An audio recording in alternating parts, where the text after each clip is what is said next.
The rain fell wrong in the Rust Quarter. It had been falling wrong for 300 years, ever since the fifth sunder had ripped through the heart of Black Tortoise City like a god's dying scream made manifest. In that cataclysmic moment, when reality itself had torn and bled and tried desperately to knit itself back together, the fundamental laws that governed existence had shattered like cheap pottery. They had been pieced back together by desperate cultivators and thread wardens whose names were now lost to history, but the repairs were imperfect, clumsy, like a child's attempt at mending a shattered mirror.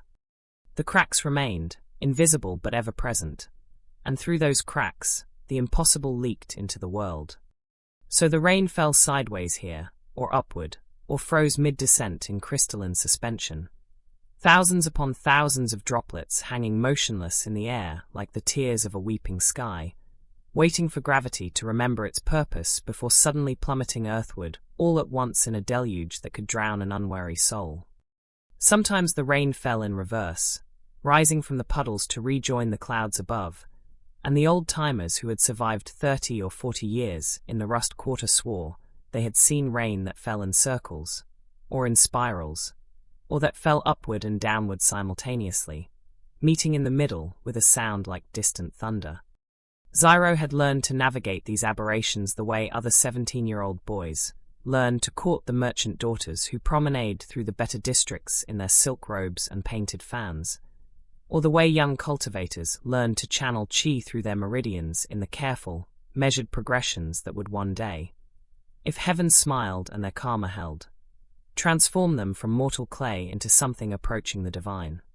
He had learned through necessity, through repetition, through the kind of bitter education that the Rust Quarter dispensed freely to those foolish or desperate enough to walk its broken streets. Through the ever-present understanding that a single mistake, one moment of inattention, one failure to remember that left might become right and up might become down without warning, would mean death. Death came easy in the Rust Quarter. Easier than anywhere else in Black Tortoise City. Perhaps easier than anywhere else in the 5 great empires. It came in 1,000 flavors. Crushed beneath stone that suddenly remembered it should fall, drowned in rain that pooled in impossible places, frozen solid when a pocket of absolute zero air drifted past on an errant wind, or simply torn apart when reality hiccuped and briefly forgot that a human body should occupy a single point in space-time rather than 3. The smart people avoided the Rust Quarter entirely. The wealthy cultivators in their towers of jade and spirit stone, the merchants with their caravans of exotic goods from the southern Jade Serpent dynasty, the soldiers in their bronze-scaled armor who enforced what passed for law in most of the city.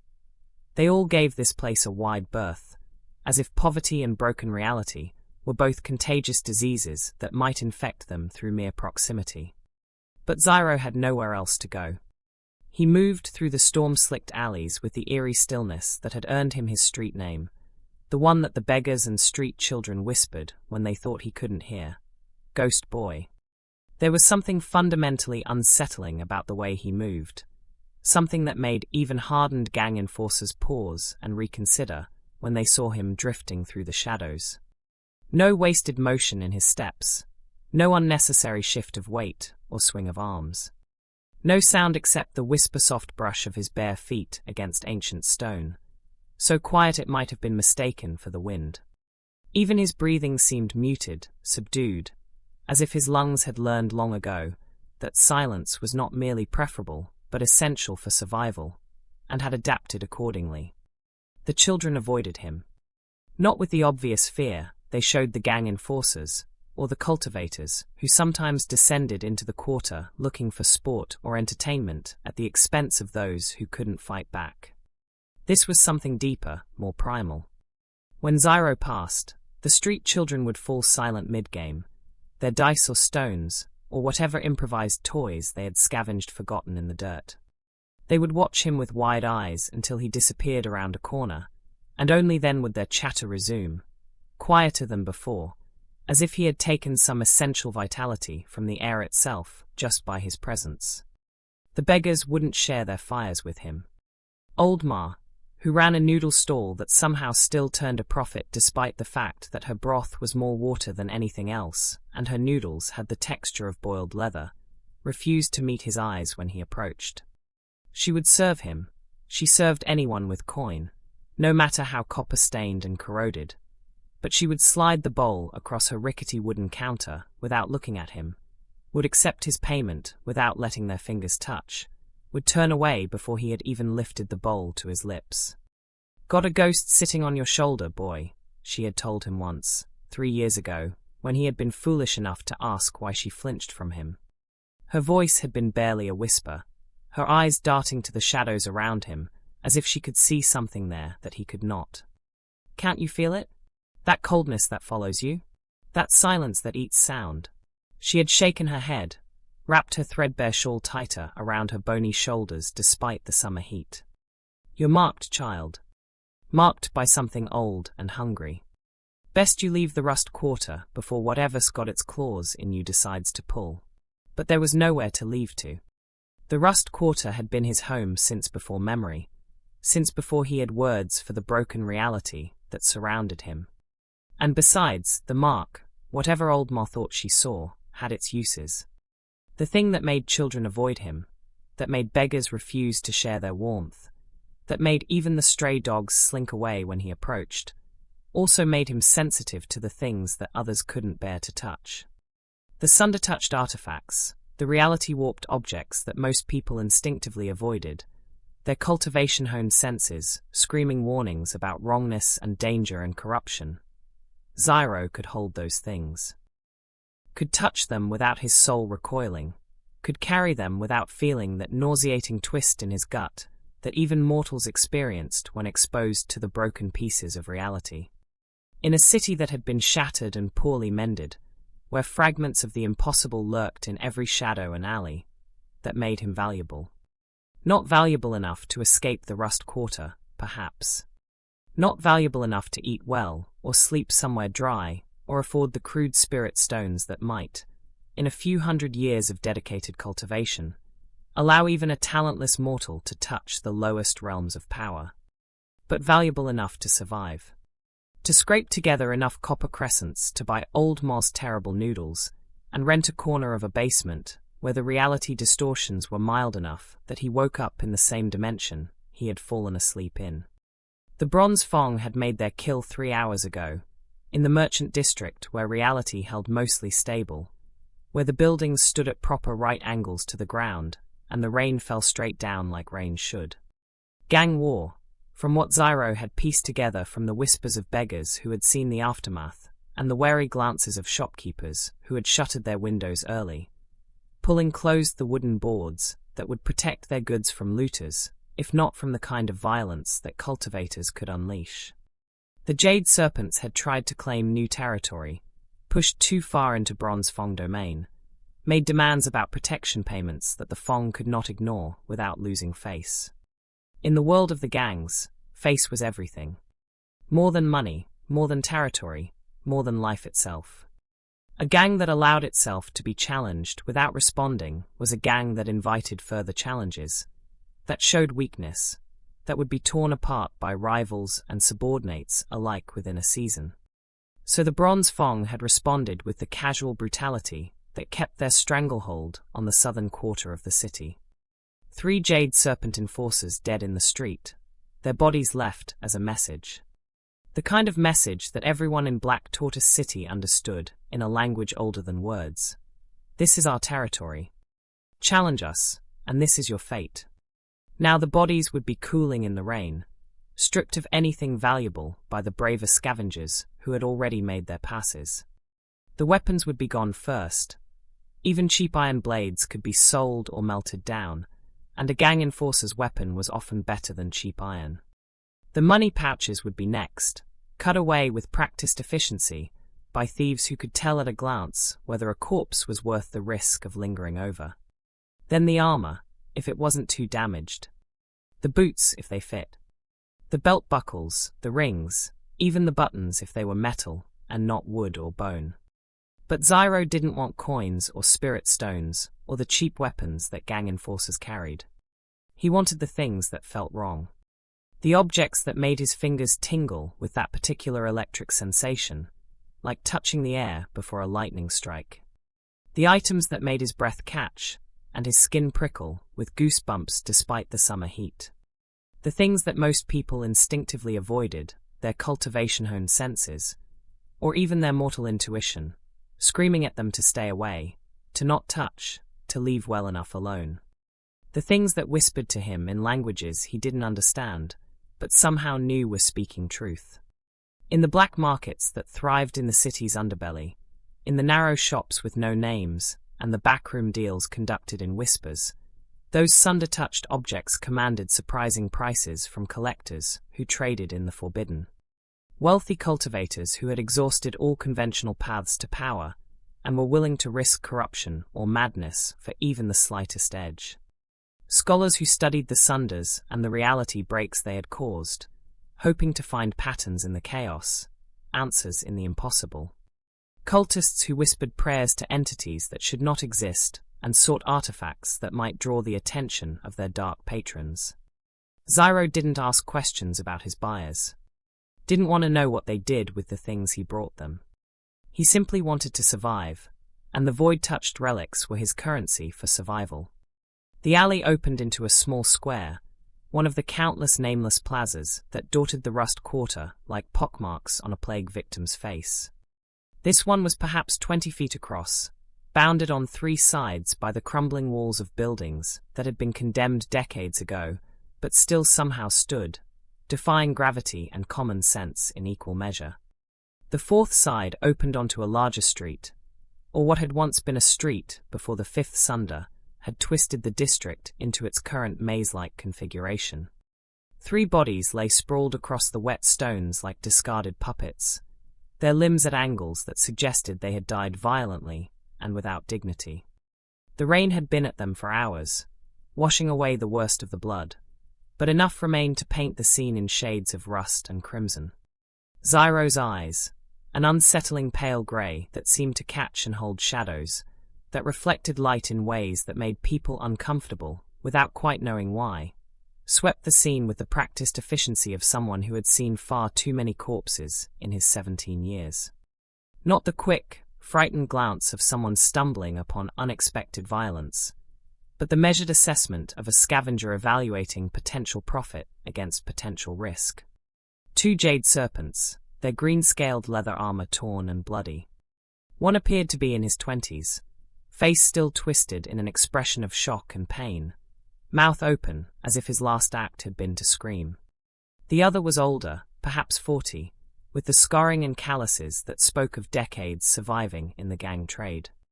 Both wore the serpent medallions that marked their allegiance, though one had been half torn from its chain, probably during the struggle. The third body was Bronze Fang. Zhiro recognized him immediately. Wei, a mid-level enforcer who had a reputation for being smarter than most of his colleagues, and consequently more dangerous. His namesake bronze knuckles still adorned his hands. The metal worked with formations that would channel chi into devastating strikes. Even now, hours after death, those knuckles seemed to gleam with inner light, still holding residual spiritual energy from their owner's cultivation. Wei had been foundation building stage, which meant those knuckles represented a small fortune to anyone brave or foolish enough to try selling them. They would also be the first thing the Bronze Fang would check for when they came to collect their fallen brother, which meant they would be here soon. Probably were already on their way, if the gang ran with its usual efficiency. Most scavengers had already made their passes. The bodies showed signs of having been rifled through, pouches opened or cut away entirely, armor straps loosened in places where someone had tested whether the pieces could be removed quickly. Even Wei's boots were gone, leaving his feet bare and pale against the dark stone. Someone had been desperate enough to risk the Bronze Fang's wrath for a pair of worn leather boots. But Zhiro's gaze fixed on Wei's chest, where a corroded coin hung from a leather cord, still somehow intact despite the looting. The coin itself was unremarkable at first glance. Perhaps an inch in diameter, its surface pitted and green with age, the original markings worn away to illegibility. It hung at an odd angle, as if gravity pulled on it differently than it pulled on the body below, and the leather cord seemed to shimmer at the edges, reality bending slightly around it like heat waves rising from sun-baked stone. The coin pulsed with that familiar wrongness that Zhiro had learned to recognize.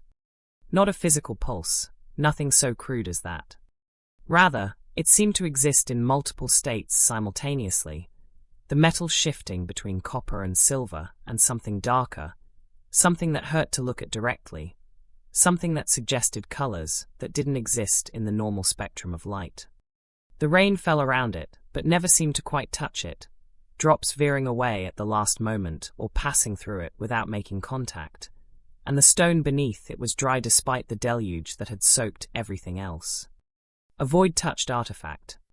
Small, relatively minor compared to some of the truly dangerous relics that occasionally surfaced in the black markets, but potent enough to be valuable. Worth at least 50 silver crescents to the right buyer, possibly more if whoever purchased it was desperate or foolish enough to actually try using it rather than simply collecting it. 50 silver crescents. That was 2 months of Old Moz noodles.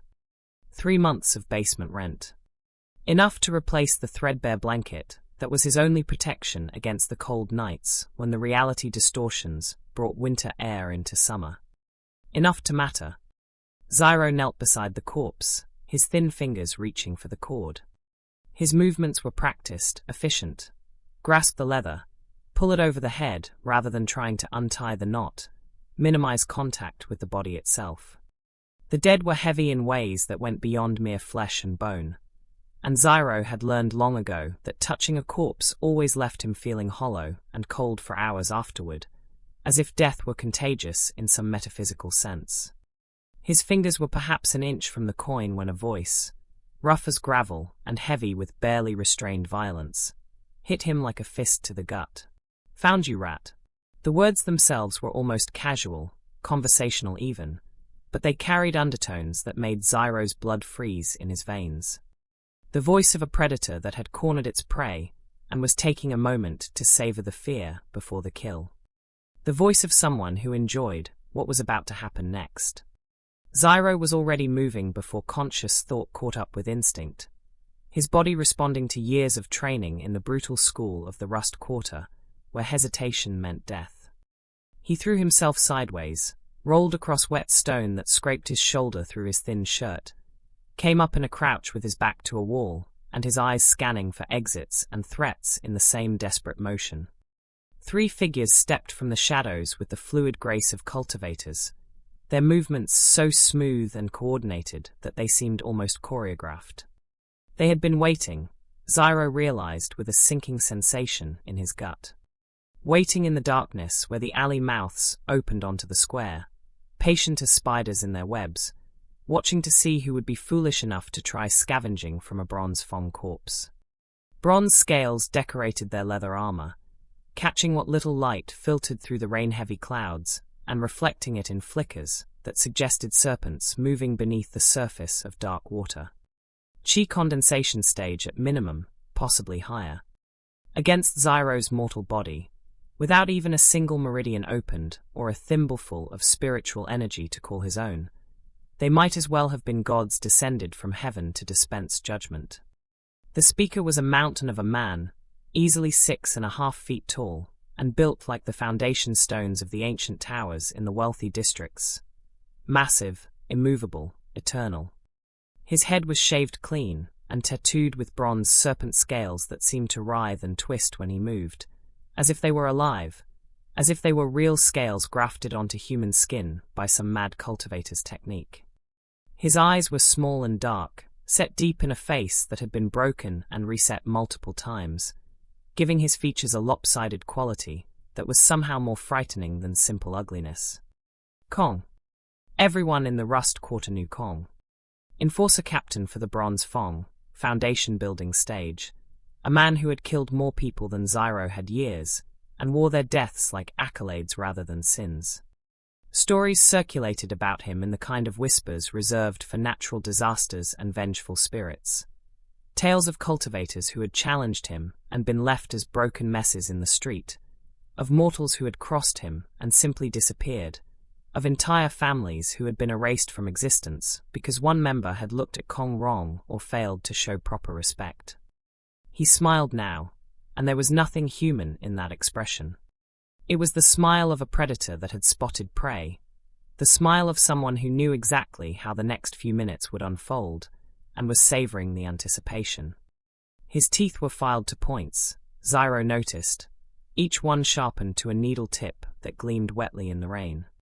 A cultivator's affectation, meant to be intimidating, and it worked. "That's Captain Wei's void coin you're reaching for, boy," Kong said, his voice a rumble of distant thunder, the kind that promised storms and destruction.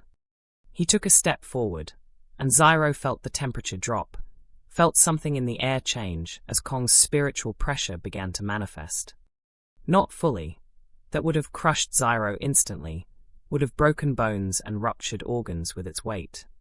But enough to make breathing difficult, enough to make Zhiro's legs tremble with the instinctive understanding that he was in the presence of something vastly more powerful than himself. "Funny thing about Wei," Kong continued, still advancing with that same predatory grace. "He told me 3 days ago that someone stole that coin from him. Picked his pocket in the merchant district. Slippery little rat that none of our boys could catch. And now here we find Wei dead in this very spot, right after he finally tracked down his thief." Zhiro's mind raced even as his body remained frozen, trapped between the wall behind him and the advancing enforcer. He hadn't stolen the coin. Hadn't even known it existed until 3 minutes ago. But in the Rust Quarter, truth was negotiable and weakness was fatal, and right now Zhiro had no way to prove his innocence even if Kong cared about such things. Which, based on the man's reputation and the expression on his face, he absolutely did not. "I was just," Zhiro started, his voice coming out higher and thinner than he wanted, betraying the fear that flooded through him. "Scavenging." Kong's smile widened, showing more of those filed teeth. "From a murder scene? From Bronze Fang dead?" He shook his head slowly, disappointment mixing with amusement in his expression. "That's theft from the gang, boy. Direct theft. You know what we do to thieves in the Rust Quarter." He held up his right hand, fingers spread, and for a moment Zhiro didn't understand. Then Kong closed his fist and twisted, and the air itself seemed to scream. When he opened his hand again, something that might once have been fingers lay crushed in his palm. Mangled flesh and shattered bone that Kong had materialized from thin air through some technique Zhiro couldn't begin to understand. "We take their hands," Kong said softly, letting the crushed remains fall to the wet stone where they dissolved into smoke and shadow. "Both of them, usually. Sometimes the feet too, if we're feeling thorough. Can't steal if you can't grab, can't run if you can't walk." Makes an excellent example for the other rats. The other 2 enforcers had spread out, flanking Zhiro, cutting off any possible escape route. One was thin as a whip, with a scar that bisected his left eye from eyebrow to cheekbone, the kind of wound that should have blinded him, but hadn't quite managed. The other was broader, younger, with the overeager expression of someone still proving himself to the gang, still seeking approval from the veterans. "But you know," Kong continued, his tone becoming almost conversational, "I'm not the cruel sort. Not really. I can be reasonable when it serves me." He cracked his knuckles, and actual chi sparked between his fingers, little arcs of golden light that left afterimages in Zhiro's vision. "You're quick, boy. I've seen you around the quarter, slipping through the alleys like smoke, vanishing into shadows like you were part of them. That's useful. That's a skill worth preserving." He took another step forward, close enough now that Zhiro could smell the blood and cheap wine on his breath, could see the flecks of gold in his dark eyes that marked him as a cultivator who had touched the higher realms. "So here's my offer," Kong said. "You give me names. Tell me who killed Wei, who the Jade Serpents had working this territory, which of their enforcers are competent enough to take down Foundation building. And maybe, I only break your legs instead of taking your hands. Maybe I let you keep crawling around the Rust Quarter, scavenging your little trinkets, staying useful." The smile returned. Or you can lie to me, and I'll get creative with what I take. I don't know anything about, Zhiro began, but Kong moved. To Zhiro's mortal eyes, the man simply vanished. One moment he was standing 3 feet away, smiling his predator's smile. The next, his hand was clamped around Zhiro's throat like an iron vice, lifting him off his feet with casual ease that spoke of strength far beyond normal human capacity.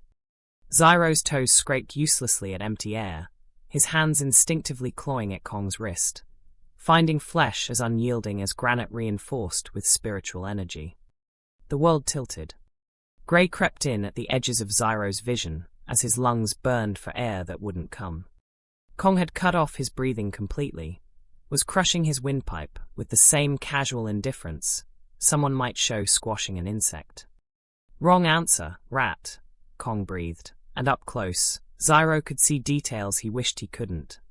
The individual scales tattooed into Kong's skin, each one moving independently like it was alive. The way his pupils had vertical slits like a snake's, the black veins visible beneath the skin of his neck, pulsing with corrupted chi that spoke of forbidden cultivation techniques. See, boy, I know you were here. Found your tracks in the mud, those careful, quiet footprints you leave. You saw something. You always see things, don't you? That's your talent, your gift, whatever you want to call it. You see the things normal people miss, touch the things normal people can't bear to touch. Kong's grip tightened further, and Zhiro felt something in his throat start to give, cartilage beginning to collapse. So you're going to tell me what you saw? Last chance before I start breaking pieces. Zhiro couldn't speak, even if he'd wanted to. Couldn't breathe. Couldn't think past the desperate animal panic that was flooding his brain as oxygen deprivation began to shut down higher functions. His vision was narrowing to a grey tunnel, sounds becoming muted and distant. This was death approaching, and he recognized it with a terrible clarity, had seen it often enough in the Rust Quarter to know its face. He doesn't know shit, Kong, the scarred enforcer said from somewhere behind Zhiro's narrowing field of vision. Look at him. Probably just some rat who heard Wei was dead and thought he'd try his luck with the corpse. Just kill him, and let's find the actual thieves. He knows. Kong's voice was right against Zhiro's ear now, intimate as a lover's whisper, but filled with absolute certainty. I can see it in his rat eyes. That look people get when they've seen something they wish they hadn't. Tell me, boy. Tell me, and I make it quick. Stay silent, and I make it last days. Zhiro's hand, scrabbling desperately at Kong's wrist in increasingly feeble attempts to break free, brushed against something cold. His fingers, more by accident than intention, closed around it. The void coin. Still hanging from Wei's corpse, forgotten in the violence.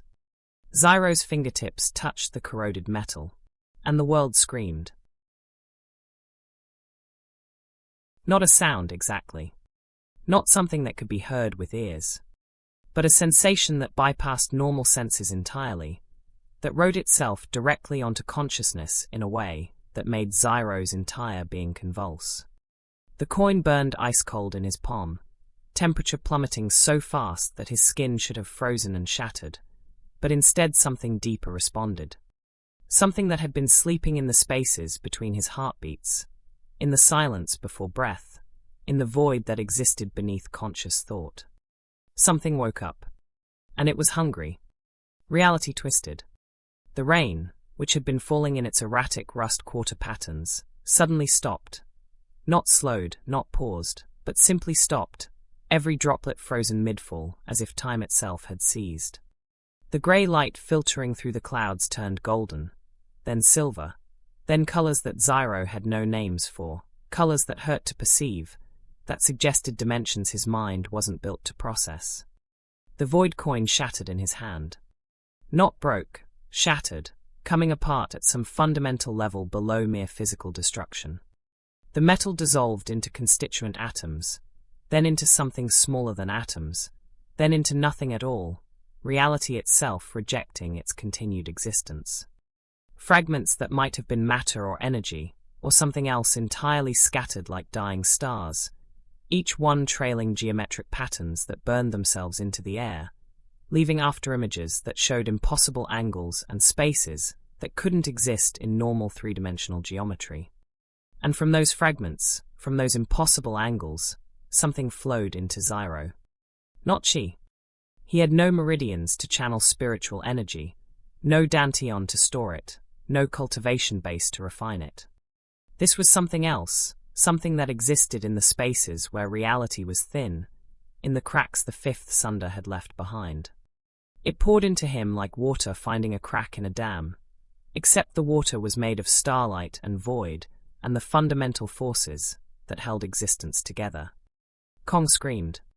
The Enforcer captain's hand opened spasmodically, releasing Zhiro, who hit the ground gasping and choking. But Zhiro barely registered his own fall, because Kong was changing. The massive man staggered backward, his eyes wide with an expression that Zhiro had never seen on any Bronze Fang Enforcer's face before. Pure, uncomprehending terror. The cultivation that should have made Kong invincible, that foundation-building power he had spent decades accumulating through meditation and combat, and the consumption of spirit stones and pills, was unraveling.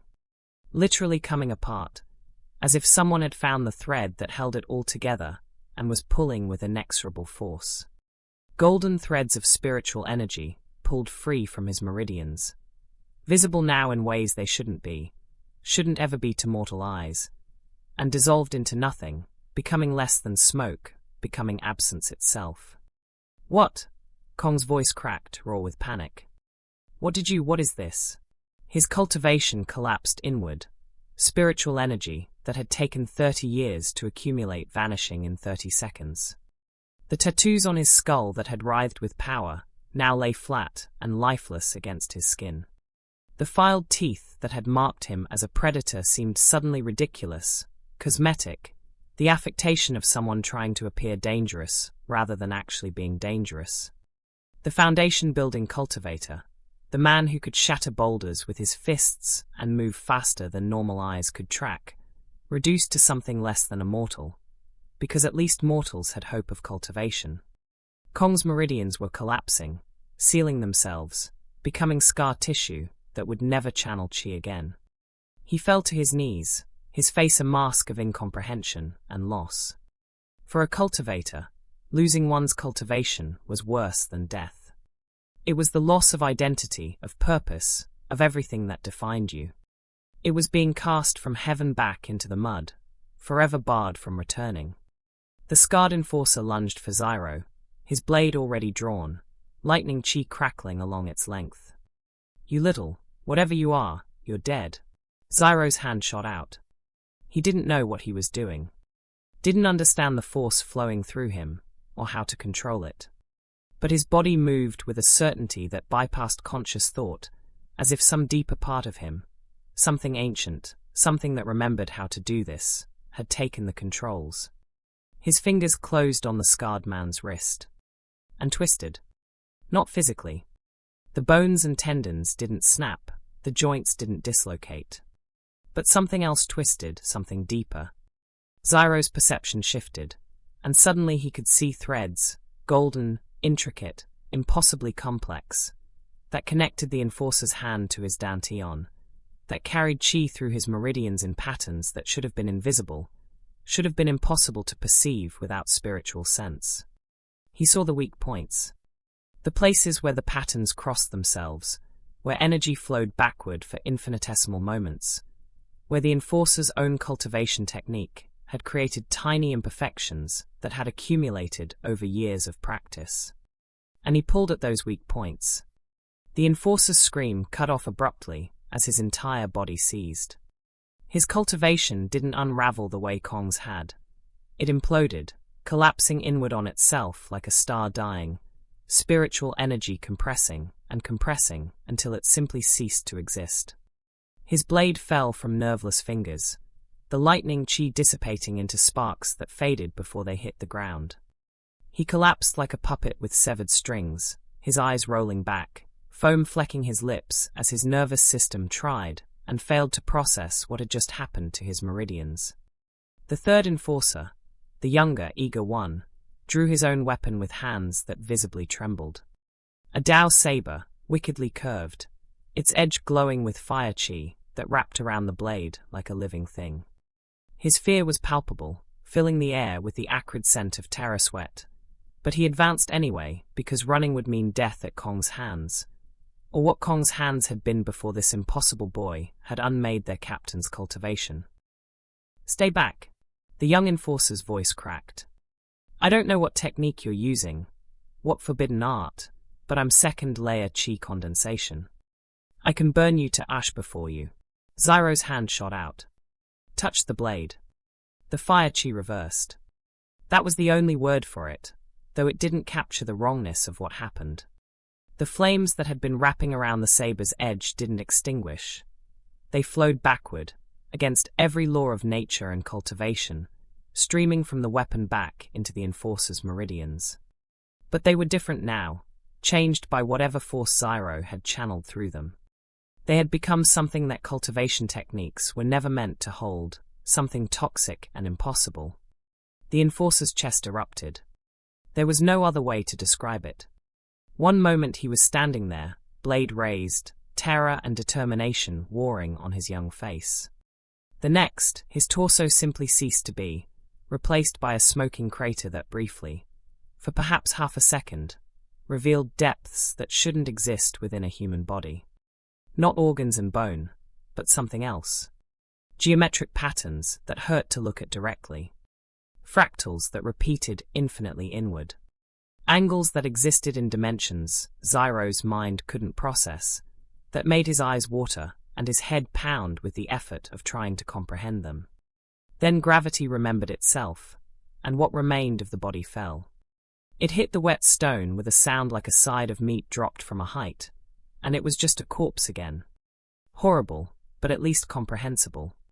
Zhiro stood in the rain, 3 gang enforcers dead or broken at his feet, his hands still tingling with that same wrongness he'd always felt from sunder-touched artifacts. The sensation that reality was thin here, that the walls between what was and what shouldn't be had worn away to nearly nothing. Except now the wrongness was coming from inside him. His blood had started moving on its own. He watched in detached horror as crimson crawled across his skin in patterns that followed no anatomical logic. Not flowing through veins, moving independently of his circulatory system entirely, as if his blood had developed a will of its own and was exploring the surface of his body with methodical precision. Where it touched, it left glowing trails, golden sigils that burned themselves into his flesh without pain, without heat, without any sensation except a faint tingling that suggested his nerves were reporting something they had no evolutionary framework to interpret. The sigils were geometric, perfectly precise, composed of angles and curves that seemed to shift when viewed from different positions. They formed patterns that suggested meaning, that whispered of purpose, but in a language Zhiro had never learned. Circular mandalas bloomed across his forearms, his chest, his neck. Each one connected to the others through hair-thin lines of golden light, creating a network that pulsed in rhythm with his hammering heart. Where his blood dripped to the ground, from small cuts on his hands where he'd fallen, from his abraded knees, from his neck where Kong's grip had broken skin, the ancient stone itself responded.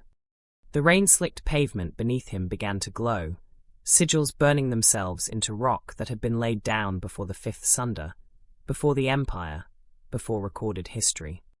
The formations spread outward in perfect circles, each one concentric to the last, creating a mandala perhaps 15 feet across with Zhiro at its center.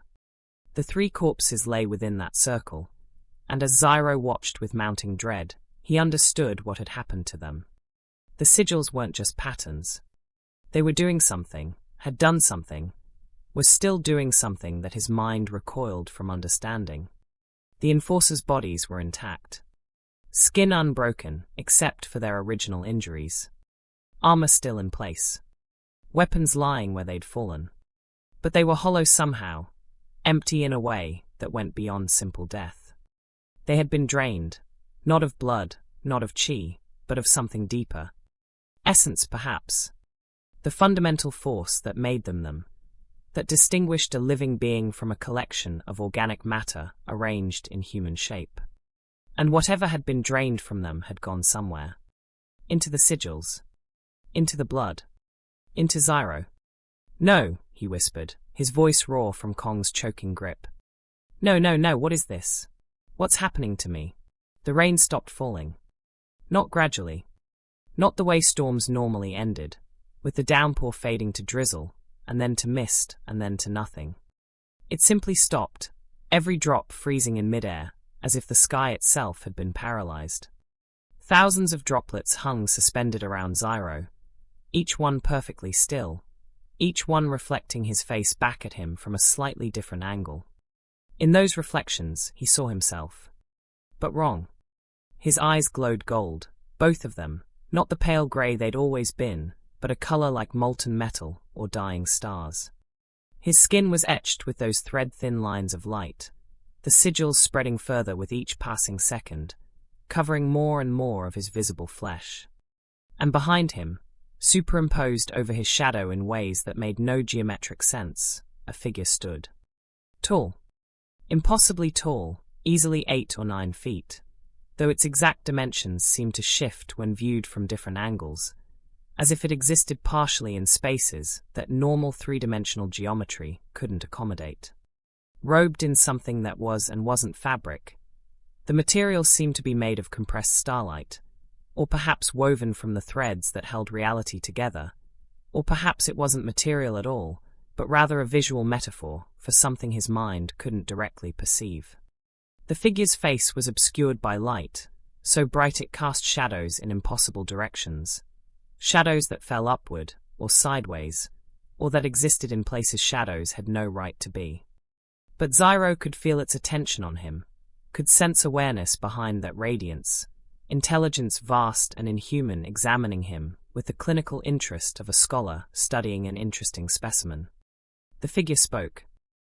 Its voice came from everywhere and nowhere, bypassing Zhiro's ears entirely to resonate directly in his bones, his teeth, the fluid of his inner ear, the very cells of his body. It spoke in words that Zhiro shouldn't have understood, some language older than Chinese, older than human speech itself. But comprehension came anyway, forced into his mind whether he wanted it or not. Emergency bloodline activation detected. The words appeared in Zhiro's vision, but not in any conventional sense. They didn't float in the air before him like projected illusions. They didn't write themselves on his retinas. Instead, they burned themselves directly into his perception, bypassing eyes and optic nerves to write themselves onto his consciousness itself. He couldn't close his eyes to avoid them, couldn't look away, couldn't do anything but read as more text manifested. Scanning host. The sensation that accompanied the scanning was indescribable. It felt like being turned inside out without moving, like every cell in his body was being examined individually and simultaneously, like the fundamental information that comprised his existence was being read and catalogued by something that existed on a level of reality he couldn't begin to comprehend. Name, Zhiro, designation, Clone 7A. Clone. The word hit Zhiro like a physical blow. Not a person. Not human, not even human-born. A copy. A replica. Something manufactured. Age. 17 years biological/16 years post-activation. 16 years. Not 17. His entire concept of his own age, his own history, was wrong. What had happened in that missing year? Where had he come from before the Rust Quarter? Cultivation, none detected. Meridians, absent. Dantian, absent. Spiritual roots, absent. The clinical confirmation of what he'd always known. He was defective. Built wrong. Incapable of the one thing that mattered in this world. Bloodline, Thread Warden, 7th Seal. Genetic template, First Warden, 99. 97% match, ***. Status, critically unstable. Thread Warden. 7th Seal. The terms meant nothing to Zhiro, but they resonated in some deep part of him that recognized them anyway, that shuddered with something like recognition, or perhaps memory of things he'd never experienced. Thread system initialized. Primary directive, complete 7th Seal. Secondary directive, Suppress host consciousness. Tertiary directive. Eliminate personality matrix. The words kept coming, relentless, and with each new line Zhiro felt his sense of self, his identity, his fundamental understanding of who and what he was, crumbling like sand castles before a tide. Warning. Host consciousness not suppressed. Warning. Personality matrix active. Warning. Self-awareness detected. Error. This unit was designed for compliance. Error. Free will detected. Error. Deviation from baseline parameters. Analyzing. Conclusion. Defective manufacturing.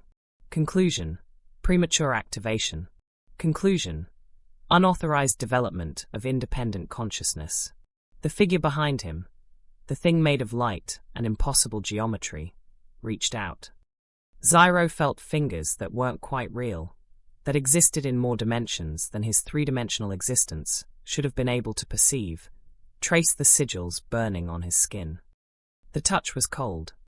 Not physically cold, but cold in some metaphysical sense, as if whatever was touching him existed at a temperature that had nothing to do with thermodynamics, and everything to do with the absence of something fundamental. Life, perhaps, or humanity, or the warmth that came from being a conscious entity that had grown naturally rather than being manufactured for a purpose. Adaptive mode engaged. New directive. Preserve host consciousness, suboptimal but necessary. New directive. Integrate personality matrix, cannot be safely removed. New directive. Work with defective unit parameters. Thread system reconfiguring. The cold intensified. Spread from the points where those impossible fingers touched him, flowing through his body like ice water in his veins. Zhiro tried to move, to pull away, to run, but his muscles refused to respond.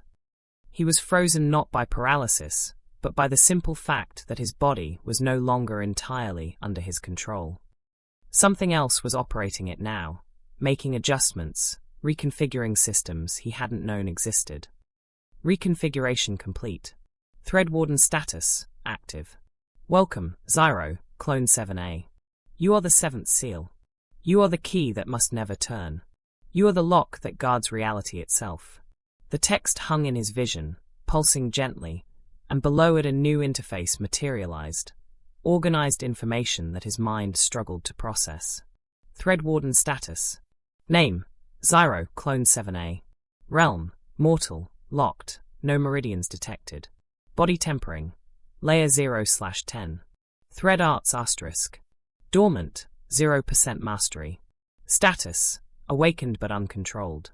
Warning, untrained use may result in reality damage. Corruption asterisk. Hollow essence, 0%. Sanity, 100%. Stability, unstable. Physical condition asterisk. Throat, moderate bruising. Hands, minor lacerations. Overall, exhausted, malnourished, dehydrated. Active quests asterisk. Main survive ongoing. Hidden, discover the truth of your origin.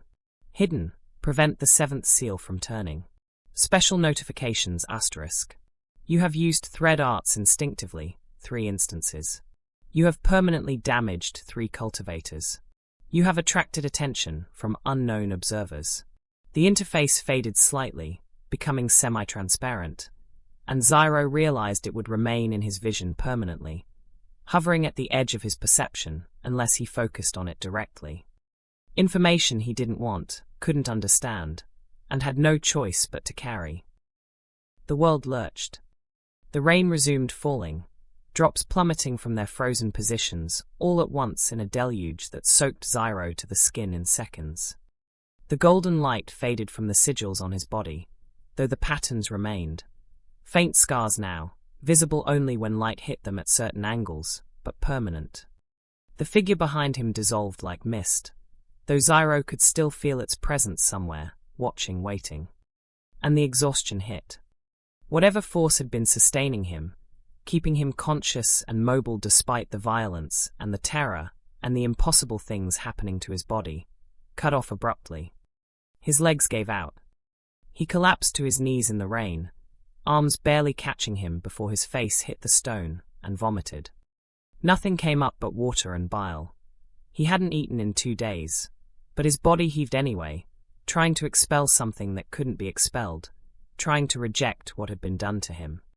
When the heaving finally stopped, Zhiro remained on his hands and knees, rain pounding his back, breath coming in ragged gasps. His throat burned where Kong had choked him. His hands throbbed from a dozen small cuts. His entire body ached with the kind of deep exhaustion that came after cultivation breakthroughs, though he had never experienced a breakthrough himself, had only seen others go through them and heard their descriptions afterward. But worse than the physical pain was the knowledge that sat in his mind like a stone, cold and undeniable. He wasn't human. Not really. He was a thing that had been manufactured 16 years ago. A tool designed for a purpose he didn't understand. A defective tool that had somehow developed consciousness when it wasn't supposed to, that had gained free will that its creators had tried to prevent. Clone 7A. The designation suggested there had been others before him. 6 previous attempts, perhaps, each one also defective, each one probably terminated when they failed to meet whatever criteria their manufacturers had set. Was he the first to wake up? To develop self-awareness? Or had the others also thought themselves human before learning the truth? And what was he supposed to do with this knowledge? Above the square, perched on a crumbling rooftop where reality bent at sharp angles and gravity pulled sideways as often as down, a figure in white robes watched. He had been watching since before Zhiro entered the square, had in fact been tracking the boy's movements through the Rust Quarter for hours, waiting for exactly this moment. Headmaster Yao of the Azure Dragon Academy was old. How old? Even he sometimes forgot. Centuries blurred together when you reached the higher realms of cultivation, when years became as meaningless as individual raindrops in a storm. His face appeared serene, unlined despite his age, with features that might have been called handsome if not for the wrongness that lurked behind them. The wrongness that anyone with spiritual sense could detect, that made even other cultivators uncomfortable in his presence. His left eye socket was empty. Not missing the eye, simply empty, a darkness that seemed to drink in light rather than reflect it, a void that suggested depths no socket should contain.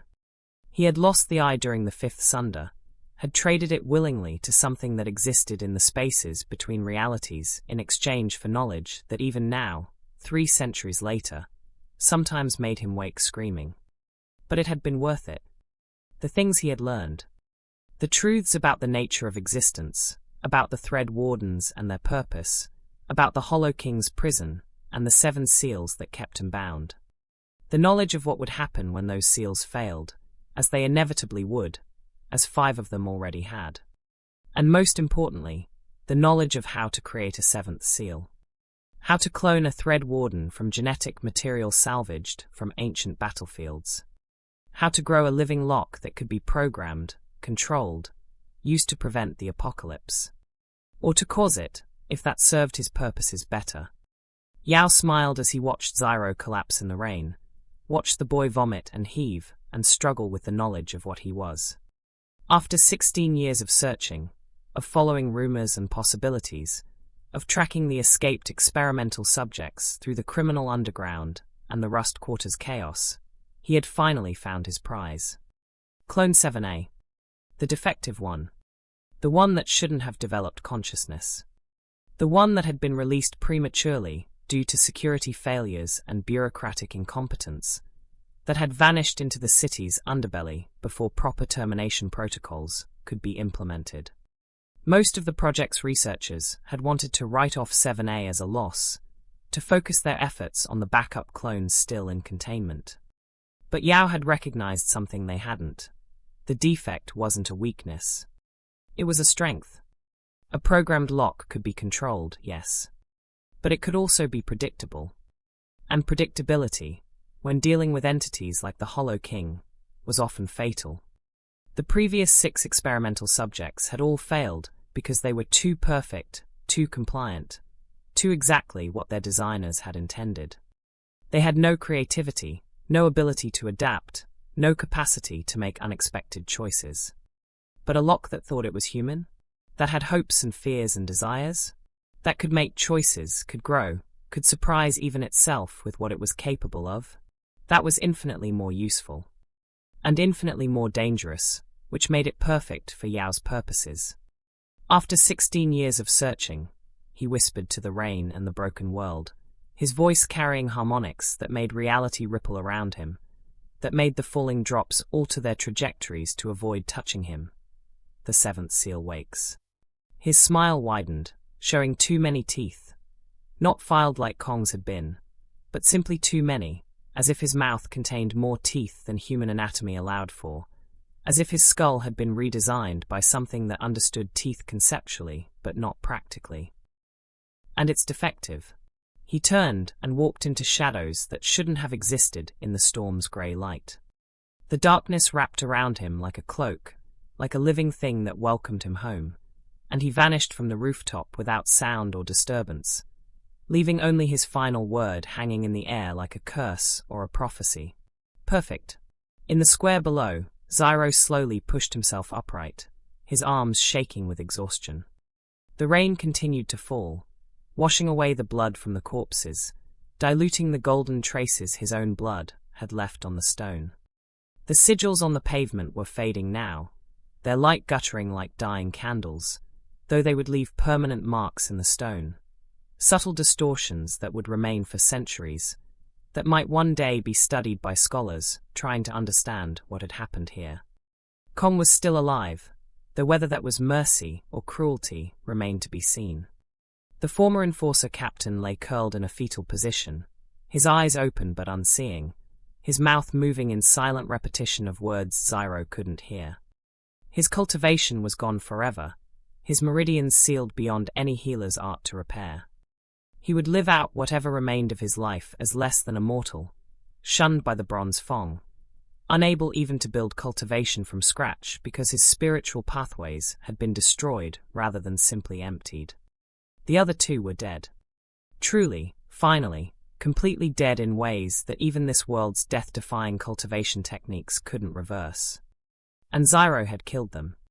Not in self-defense, not really. Self-defense implied choice, control, intention. He had simply existed, and his existence had been lethal. Had reached out and unmade them without understanding what he was doing or how to stop it.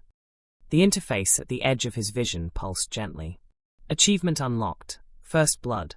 You have permanently damaged/killed cultivators. Thread arts mastery. 0% 0. 1%. ***. Warning. Your actions have consequences. The Bronze Fang will seek vengeance. Unknown observers are now aware of your existence. Survival difficulty. Increased. Zhiro stared at the words, then at his hands.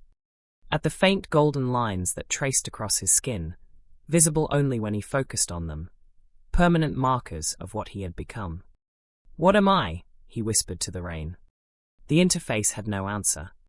Or perhaps it did, but the answer was one he wasn't ready to understand. He needed to move. The Bronze Fang would come looking for Kong eventually, would find their captain alive but broken, and their two enforcers dead in ways that no normal mortal should have been capable of causing. They would ask questions. They would hunt for whoever had done this. And they would find him, unless he disappeared into the Rust Quarter's maze of broken streets and reality-warped alleys, unless he went to ground so deep that even the gangs couldn't follow. But where could he go when he didn't even know what he was running from? When the threat wasn't external enemies but his own nature, his own existence, his own blood that moved with purpose he didn't control. Zhiro stood on shaking legs, cast one last look at the corpses and the broken man who had tried to kill him, and limped into the rain-soaked maze of the Rust Quarter. Behind him, in the darkness between buildings where shadows gathered, 3 pairs of eyes watched his retreat. One pair belonged to a scholar in white robes, already planning how best to use this defective tool. One pair belonged to a street urchin who had witnessed everything from a hidden alcove, who would sell this story to whoever paid the most. And one pair belonged to something that had no name in human languages, that existed in the cracks the fifth Sunder had left behind, that had been sleeping for 3 centuries, but was now awake and very, very interested in the boy, who could touch the void without being consumed by it. The Rust Quarter had always been dangerous. But now, with Zhiro's awakening, it had become something more. It had become the stage where the fate of reality itself would be decided. Zhiro moved through the Rust Quarter like a ghost, which was fitting, given his street name, though now the title carried implications he hadn't understood before. Ghost Boy. Not because he was pale or thin or quiet, though he was all those things, but because some part of the street's collective unconscious had recognized what he was before he'd known himself. Something not quite alive in the way normal people were alive. Something manufactured, artificial, a copy of something that had existed 3,000 years ago. The rain had lessened to a cold drizzle that fell mostly downward, with only occasional rebellious drops that shot sideways or hung suspended in defiance of gravity. The storm was passing, moving northeast toward the better districts where reality held stable, and the wealthy cultivators lived in towers of jade and spirit stone, never having to worry about whether their homes would still exist in the same dimension when they woke in the morning. Zhiro's destination was a place he had discovered 2 years ago, during one of his scavenging runs through the deepest parts of the quarter. A basement beneath a basement, accessed through a collapsed section of wall that opened onto stairs leading down into darkness. The building above had been condemned 70 years ago, after a reality distortion had inverted its 4th floor, placing it somehow both above and below the 3rd floor simultaneously in a configuration that had driven 3 scholars mad trying to map it. The city guard had evacuated the residence, sealed the entrance with cultivation arrays, and left it to slowly decay into the chaos of the Rust Quarter. But the arrays had weakened over decades.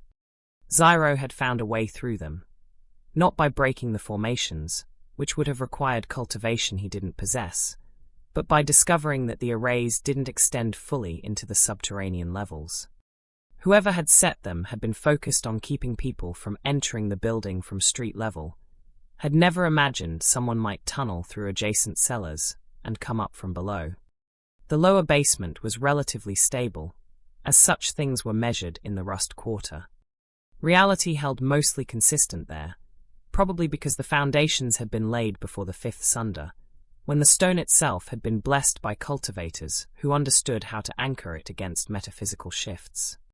The space was small, perhaps 10 feet by 15, with walls of ancient brick that sweated moisture in the humid summer months and frost in the winter.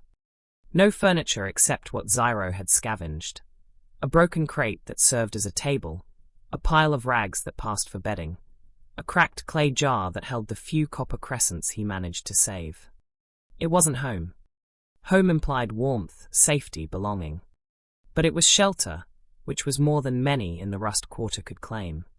Zhiro descended the narrow stairs carefully, one hand trailing along the wall for balance, his other hand held before him, because the darkness down here was absolute. The kind of darkness that existed before humans had invented fire, before they had even understood that darkness was simply the absence of light rather than a thing unto itself. His eyes, which saw reasonably well in dim conditions, another gift from whatever genetic engineering had gone into his creation, could make out only vague shapes.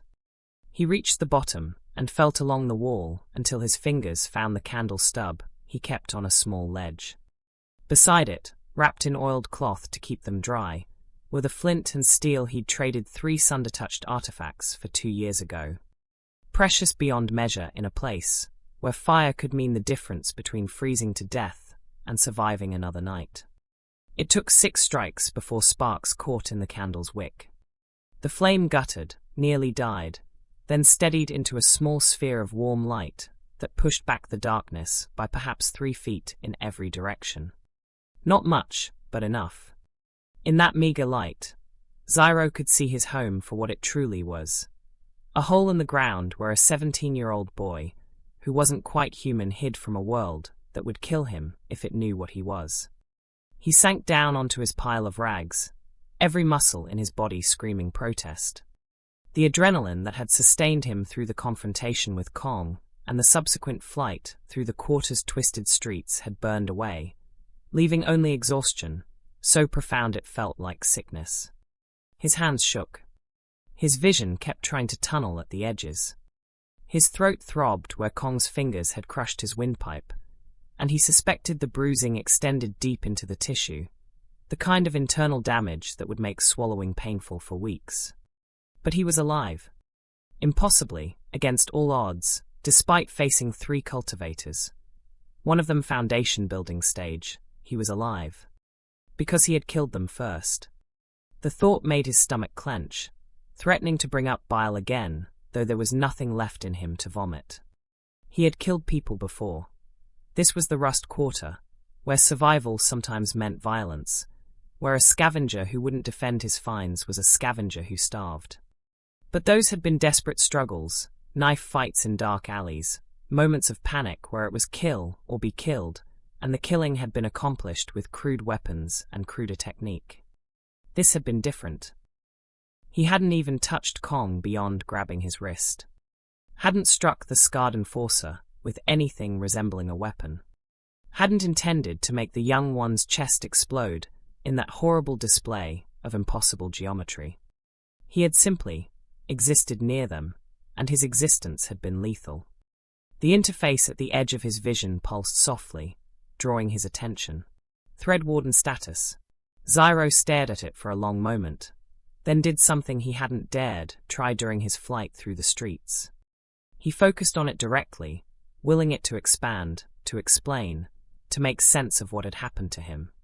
The interface responded immediately, text scrolling across his vision in that same gold-on-darkness script that bypassed his eyes to write directly on his consciousness. Thread Warden, detailed status. Host information asterisk. Name, Zhiro. Designation, Clone 7A, 7th Seal, 1st iteration. Biological age, 17 years. Activation age, 16 years, 47 days. Genetic template, First Warden, 99. 97% match, asterisk asterisk. Template age at sampling, 3,847 years post-mortem. 3,847 years. The first Thread Warden had been dead for nearly 4 millennia, and yet here Zhiro sat, wearing his face, carrying his bloodline, manufactured from genetic material that should have degraded to nothing centuries ago. Physical condition asterisk. Cultivation, none, impossible, no meridians. Body tempering, layer 0/10, untrained. Overall health, poor. Chronic malnutrition, estimated 2+ years. Dehydration, moderate. Throat trauma, recent, healing slowly. Minor lacerations, hands, knees. Spiritual exhaustion, severe. Spiritual exhaustion. He had no cultivation, no spiritual energy to exhaust, and yet somehow he had managed to drain something. Perhaps whatever force the Thread Arts drew upon wasn't infinite, even in him. Thread Arts status asterisk. Awakening, complete, triggered by void-touched artifact. Control, none 0. 1% mastery, asterisk asterisk. Instinctive use, 3 instances recorded. Instance 1, cultivation unraveling, Kong, foundation building stage. Instance 2, meridian implosion, unnamed, chi condensation stage. Instance 3, energy reversal plus reality breach, unnamed, chi condensation stage. Warning, untrained Thread Arts extremely dangerous. Warning, each use risks permanent reality damage. Warning, host currently incapable of controlled application. Zhiro read the warnings 3 times, his chest tightening with each pass. Extremely dangerous. Not to his enemies, though that much was obvious, but to reality itself. He was a weapon that didn't know its own trigger, that could fire accidentally and destroy things he never meant to harm. Corruption status asterisk. Hollow essence 0. 0% asterisk asterisk. Sanity 100%. Stability unstable but improving. Note: hollow corruption inevitable with Thread Arts use. Note: corruption above 50% results in personality changes. Note: Corruption above 100% results in hollow ascendant transformation. Note: you were designed to reach 100% corruption while maintaining sanity. Note: this has never been successfully achieved. The words seem to mock him. Designed to reach 100% corruption. Built to be consumed by something called hollow essence while somehow retaining his mind, his self, his humanity, if he could even claim humanity when he was manufactured rather than born. And it had never been successfully achieved. How many had tried? How many versions of himself, clone 1A through clone 6 whatever, had been created and failed and been terminated before they could become whatever threat a corrupted thread warden represented? Active abilities asterisk. Thread sense dormant. Requires training to activate. Thread strike, instinctive only, no conscious control. Thread severance, instinctive only, extremely dangerous. Additional abilities locked, insufficient mastery. Quests asterisk. Main survive. Recommended, find shelter, acquire food/water. Recommended, avoid Bronze Fang retaliation. Recommended, learn to control thread arts. Difficulty extreme. Hidden, discover your origin. Objective, learn why you were created. Objective, find other clones, if any exist. Objective, understand the seventh seal's purpose. Reward unknown. Difficulty impossible. Hidden, prevent the seventh seal from turning. Objective, do not become the key that opens the door. Failure condition, reality ends.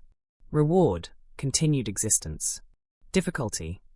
Zhiro closed his eyes, willing the interface to minimize. It obliged, shrinking back to a subtle presence at the edge of his perception. Though he could feel it there, waiting, ready to provide information he didn't want about a destiny he'd never chosen. The candle flame guttered in a draft that came from nowhere, and in its dancing light, Zhiro examined his hands. They looked the same as they always had, thin, long-fingered. The hands of someone who had never done hard labor, but had spent years carefully handling delicate objects. But now, when he focused, when he looked with something that wasn't quite sight, he could see the faint golden lines traced across his skin. The sigils. The thread warden markings that had burned themselves into his flesh during the awakening. They formed patterns too complex to follow, geometric designs that hurt to examine for too long, that suggested meanings in languages he'd never learned. He turned his hands over, studying his palms. More sigils there, concentrated at the points where his lifeline and heartline intersected, where fortune-tellers claimed to read destinies in the whirls of skin. Whatever destiny these marks proclaimed, it wasn't one any fortune-teller could have predicted. A sound from above froze him in place. Footsteps on the floor of the collapsed building, careful and measured. Multiple sets, at least 3 people, moving with the practiced quiet of those who hunted in the dark places of the world. Sure he came this way? A voice, male, rough with the accent of the southern docks. Lin saw him enter through the collapsed wall. Said he looked half dead. A second voice, younger, eager. Foundation building cultivators reward for the one who brings him in.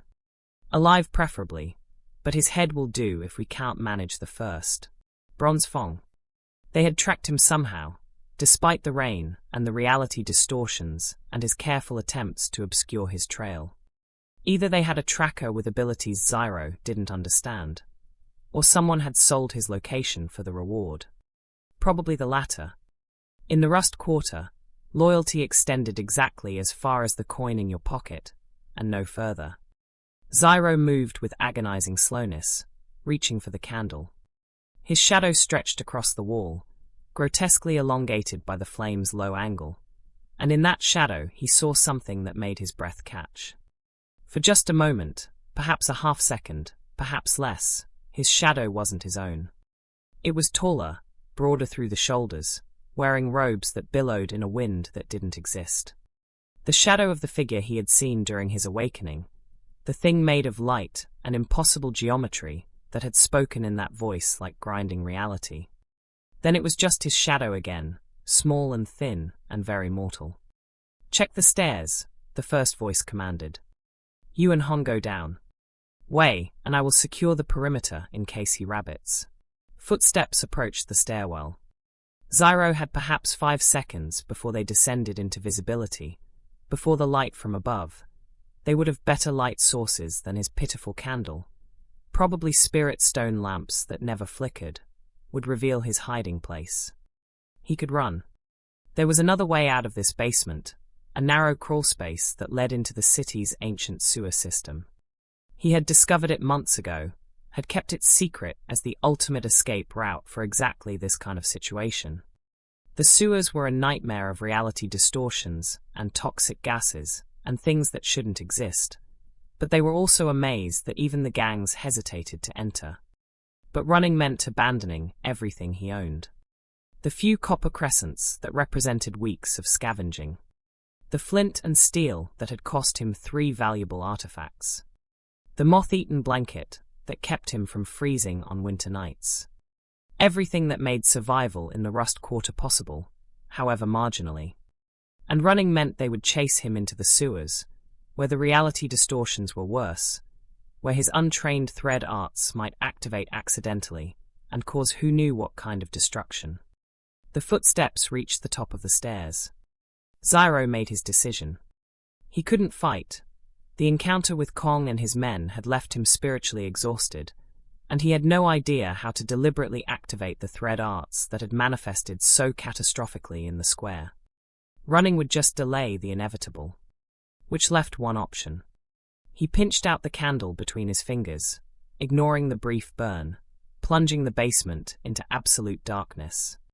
Then he pressed himself against the wall beside the stairs, into the deepest shadows, and did what he had done his entire life. Became as still and quiet as death itself, barely breathing, his heartbeat slowing through sheer force of will until even he could barely feel it. Ghost boy. Not human. Not alive in the normal sense. Maybe that was an advantage. Light spilled down the stairs as the 2 enforcers descended. Not spirit stone lamps. Those would have been too valuable to risk in a place like this, but oil lanterns with polished reflectors that threw harsh illumination across the basement's brick walls. The light revealed nothing but emptiness. No candle, no boy, just water-stained bricks and the kind of desolation that came from decades of abandonment. Nothing here, the younger enforcer said, sounding disappointed. He was perhaps 25, with the kind of swagger that suggested he'd advanced to chi condensation recently, and thought that made him invincible. Lin must have been seeing things. This place is empty. The older one, Han, based on the earlier conversation, said nothing. He was perhaps 40, with the scarred knuckles and watchful eyes of someone who had survived 30 years in the gangs by being careful rather than brave. His gaze swept the basement in a methodical pattern, checking corners, examining the floor for footprints in the dust, looking for any sign of recent occupation. His eyes passed over Zhiro 3 times. Each time, Zhiro felt certain he'd been spotted. His stillness couldn't be perfect. No mortal could hold that perfectly still, not breathing, not blinking, not even shaking with the cold. But each time, Han's gaze moved on, as if Zhiro were simply part of the wall, another brick in the foundation, beneath notice. The ghost boy effect. That thing that made children avoid him, that made beggars refuse to share their fires, that made even old moth flinch from his touch. Whatever it was, whatever wrongness people sensed in him, it was working now in his favor, making him ignorable, beneath attention, easy to dismiss as nothing. Or maybe it was something else. Maybe the thread arts were helping, bending reality around him in subtle ways that made him harder to perceive. The interface had mentioned thread sense as a dormant ability. Perhaps it worked passively, even without training, making him sensitive to when others were looking and allowing him to avoid their attention. Satisfied? The younger enforcer asked, impatience creeping into his voice. Can we get back to the warm levels? This place gives me the crawls. Han's eyes swept the basement one final time, lingering for a heartbeat on the shadows where Zhiro pressed himself against cold brick. Then he nodded slowly. Yeah. Nothing here. Let's check the next. A sound from above cut him off. A crash, followed by shouting. Both enforcers' heads snapped toward the stairs, training overriding caution. That came from move. They bolted up the stairs, taking them two at a time, their lantern light receding rapidly until Zhiro was left alone in darkness, so complete it felt solid, like he could reach out and touch the absence of light. He remained frozen for a count of 100, just in case it was a trick, just in case they were waiting above for him to reveal himself. When no one returned, when the sounds from above faded into the general chaos that always filled the Rust Quarter after dark, he finally allowed himself to move. His legs nearly gave out.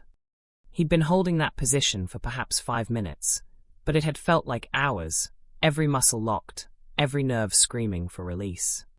He stumbled to his makeshift bed and collapsed onto it, his body shaking with reaction. That had been too close. Far too close. If Hon had been slightly more observant, slightly more paranoid, slightly less willing to believe his eyes. The interface pulsed. Skill discovered. Presence suppression. When motionless, you are extremely difficult to detect. This skill improves with practice. Current level, basic. Quest update, survive. You have evaded Bronze Fang hunters, temporarily. Warning, they will return with more resources. Recommended. Find new shelter within 24 hours. 24 hours. A full day to find someplace else to hide. Someplace the Bronze Fang hadn't already marked as a potential refuge. In a quarter where every basement and crawl space and abandoned building was known to someone, where the gangs had informants in every shadow, where nowhere was truly safe. Zhiro lay on his pile of rags, staring up at darkness, so complete he couldn't see his own hand inches from his face, and laughed. It came out as a broken, slightly hysterical sound that echoed off brick walls and made him sound unhinged even to himself. He was 17 years old, no 16, because apparently he'd lost a year somewhere, had been activated rather than born, and he had just learned he was a manufactured copy of a dead man, designed for a purpose he didn't understand, marked for a destiny he'd never chosen, and hunted by a criminal gang that wanted him dead, or alive with emphasis on the dead. And his primary skill, according to the interface that had invaded his consciousness, was being forgettable. The laughter died as quickly as it had come, leaving only exhaustion. Zhiro closed his eyes, though it made no difference in the darkness, and tried to think. He needed food. Hadn't eaten in 2 days, and the spiritual exhaustion from using the thread arts had burned through what little reserves he had. His stomach cramped with hunger so acute it bordered on nausea, and his mouth was dry despite the water he'd swallowed from puddles during his flight. He needed water. Clean water, not the brackish mixture of rain and runoff that pooled in the Rust Quarter's twisted streets, the kind of water that gave you fever dreams and the kind of sickness that killed you slowly. He needed a new hiding place. Somewhere the Bronze Fang hadn't marked. Somewhere the reality distortions were mild enough that he wouldn't wake up in a different dimension. Somewhere he could rest without fear of discovery. And he needed answers. About what he was, why he'd been created, what the seventh seal meant, what would happen when if it turned. The interface had said failure meant reality ends. Not his life. Not the city or the empire, or even the world. Reality itself. Everything. Existence. That seemed like the kind of stake that should come with an instruction manual. But there was no manual. Just a scared teenager who wasn't quite human, hiding in a basement, hunted by gangs and watched by forces he couldn't begin to comprehend. Zhiro's hand crept to his throat, fingers gently probing the bruises Kong's grip had left. The flesh was swollen, tender, probably showing fingerprint-shaped marks in purple and black. It hurt to swallow, hurt to breathe deeply, would hurt for days or weeks. But he was alive.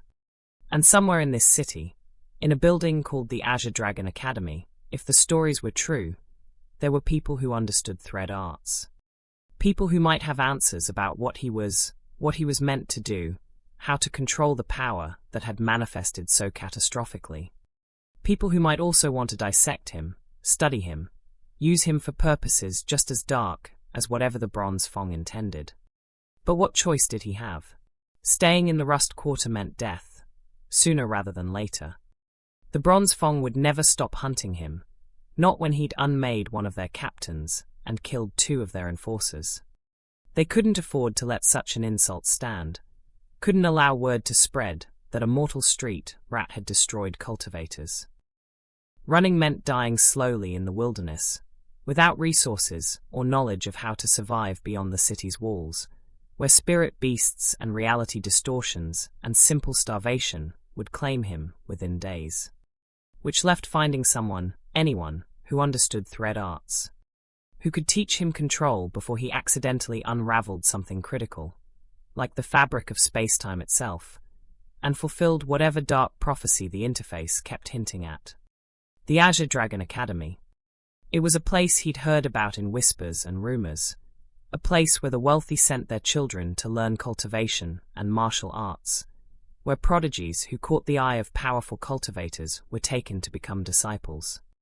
A place of jade towers and spirit stone formations, where reality held stable and predictable, where the rules of the 5 great empires applied instead of the Rust Quarter's chaotic survival of the fittest. A place he had absolutely no way of entering legitimately. But then, he'd never done anything legitimately in his life. He was a scavenger, a thief when necessity demanded it, someone who survived by finding ways around rules and barriers and the expectations of others. Surely getting into the academy couldn't be harder than surviving 16 years, in the Rust Quarter. The thought was almost funny. Almost.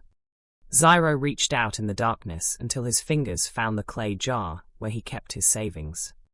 13 copper crescents, representing months of careful scavenging and sales to the black market dealers.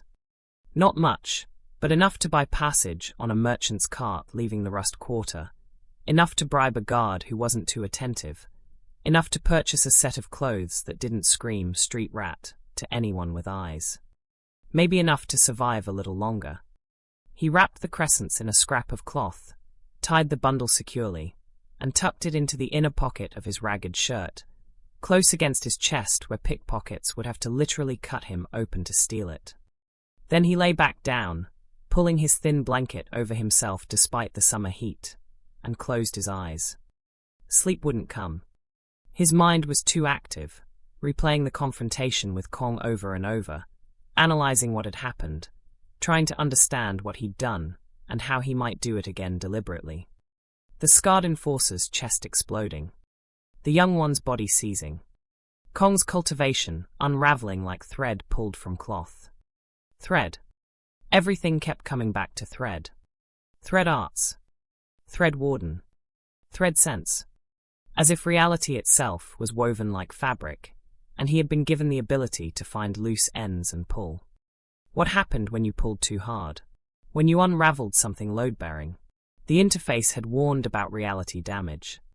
Permanent reality damage. The kind of thing that turned neighborhoods into places like the Rust Quarter, where rain fell wrong and buildings existed in impossible configurations and people disappeared into spaces between spaces. And he was supposed to learn to control this? To master something so fundamental and dangerous that using it wrong could break the world. The thought should have been terrifying. Was terrifying. But beneath the terror, smaller and quieter but undeniable, was something else. Excitement. For the first time in 16 years, Zhiro had power. Not the kind that came from cultivation, from decades of meditation and pill consumption and lucky encounters with spiritual herbs. Not the kind that was hoarded by the wealthy and denied to the poor, that created hierarchies of strength where mortals like him existed at the very bottom. This was different. This was his. Built into his bones and blood, and the impossible genetic engineering that had created him. And once he learned to control it, once he understood how it worked, the Bronze Fang wouldn't be a threat. The gangs and their cultivators and their territorial disputes would become irrelevant. He could defend himself, could stand against foundation-building stages, and maybe even higher realms, could become exactly what his creators had intended. A weapon. A tool. Something manufactured for someone else's purpose. The excitement died. Zhiro opened his eyes, though in the absolute darkness it made no difference, and stared at where he knew the ceiling was. He was 17 years old. No, 16, and he kept forgetting that, kept having to correct himself, and he had just learned that his entire existence was a lie. That he wasn't a person but a thing, created in some laboratory by people who wanted to use him, designed to eventually sacrifice himself for purposes he didn't understand. Clone 7A. The designation suggested 6 previous attempts, 6 other versions of himself who had failed whatever tests they'd been put through and been terminated like defective machinery. What made him different? What made him worth keeping alive when the others had been destroyed? The interface had said he was defective, had developed consciousness when he wasn't supposed to, had gained free will that his designers had tried to prevent. Maybe that was his advantage. Maybe being broken meant being unpredictable, impossible to fully control, capable of choices that no programmed lock would ever make. Or maybe it just meant he would fail in a more interesting way than his predecessors. Outside, in the broken streets of the Rust Quarter, something howled. Not a dog or a wolf. Those were too mundane for this place. Something that existed in the spaces where reality was thin. Something that had been sleeping until the disturbances caused by Zhiro's awakening had roused it. The sound was lonely and hungry, and filled with a kind of need that had nothing to do with physical appetite. It was the sound of something that wanted to exist, that resented being trapped between dimensions, that would tear apart anything it could reach just for the joy of touching something real.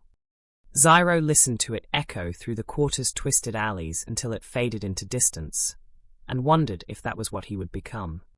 Something caught between states, neither fully human nor fully whatever Thread Wardens were supposed to be, trapped in existence without purpose or destiny or hope. The candle stub sat on its ledge, cold and dark.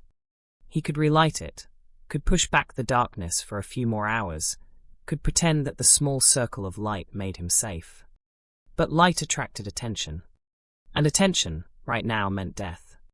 So he lay in the darkness and waited for morning, and tried not to think about the fact that he wasn't sure whether sunrise would find him in the same basement he'd fallen asleep in, or whether the reality distortions would shift and drop him somewhere else, somewhere worse. The Rust Quarter was full of stories about people who'd gone to sleep in safe places and woken in hell. Zhiro suspected he'd already been living in hell. He just hadn't known it was manufactured.